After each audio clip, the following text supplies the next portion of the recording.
elements a leadership team should focus to boost the employee experience, according to you? Which is a completely disaster in most of the situations, because even for the employees that we are not taking as future employees, we should give a proper feedback, and also we should be taking care that they become with a good image of the company.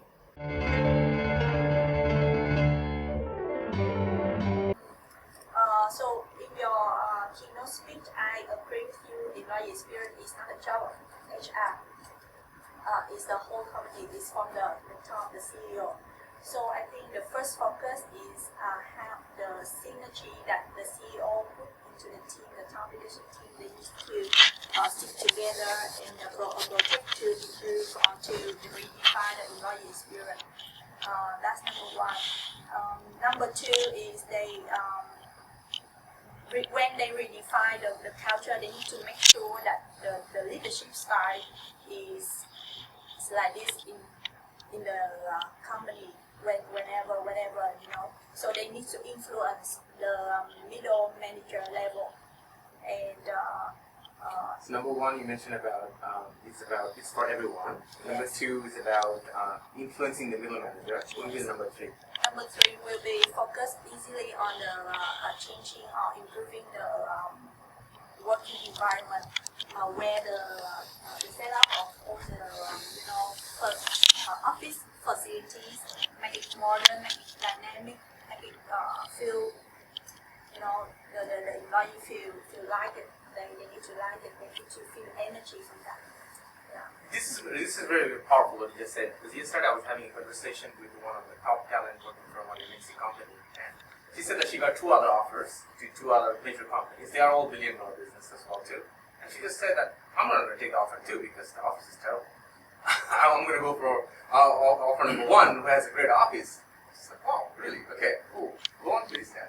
Number four? Number four will be, I think the easiest part to touch is management report. So sit together with the chief of HR or the head of HR to review and put something that's very fast to impact on the employee feeling. So like you can review the how you reward the people, how you the for the benefit of the employee. The fifth one, I think, should focus on the onboarding experience. Yeah. That's the most important, because when you attract the people, where the people immediately see your culture.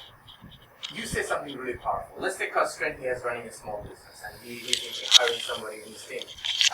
What are the two things you will tell him to do to have a great onboarding experience?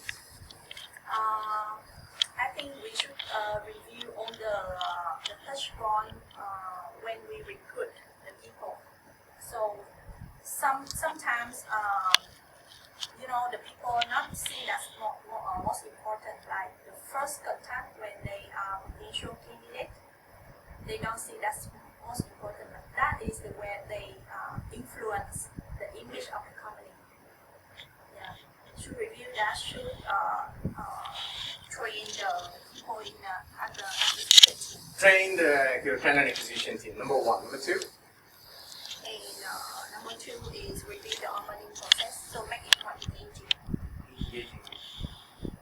I'll get back to you. What would be tips for engaging? But let me get back to that, and I'll get back on this answer. Pedro, you want to add something on top of it? Yes.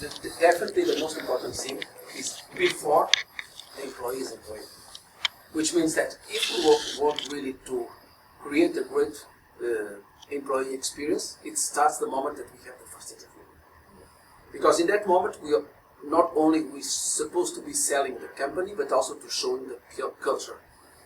People should be excited up front that they will go to work with us. So for me, this is something that sometimes we forget, but it's really the first moment that the future employee will be in contact with the company. Absolutely spot on. And this includes just very quickly, also who is doing the interview. As being GM, in many circumstances, I'm doing myself the last interview, because I want really to create this sense of purpose, and also to give and an attraction for the future employee to the company. So this is the first. Secondly, I fully agree with you, is the onboard process, which typically is a disaster.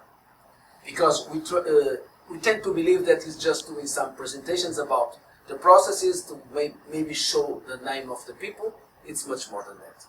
We need to have someone that is taking the future employee in the first day, really being together, presenting to the people, taking the time, which should be also including take some time with the top management. However, I don't think the onboarding process starts on the first day. The onboarding process should start the moment I get the offer and I accept it. Yes. And in 4 weeks I have to wait. Most companies don't engage, which is a huge mistake. Or even a lot of people are already happy if you invite them for a team dinner or whatever happens in 4 weeks, right, on a social level. So I think the onboarding process should start with the moment you get the letter. You touched something that I believe is very important, is also the timeline from the moment that we do the interview and the feedback that usually we don't give, which is a completely disaster in most of the situations, because even for the employees that we are not taking as future employees, we should give a proper feedback, and also we should be taking care that they become with a good image of the company.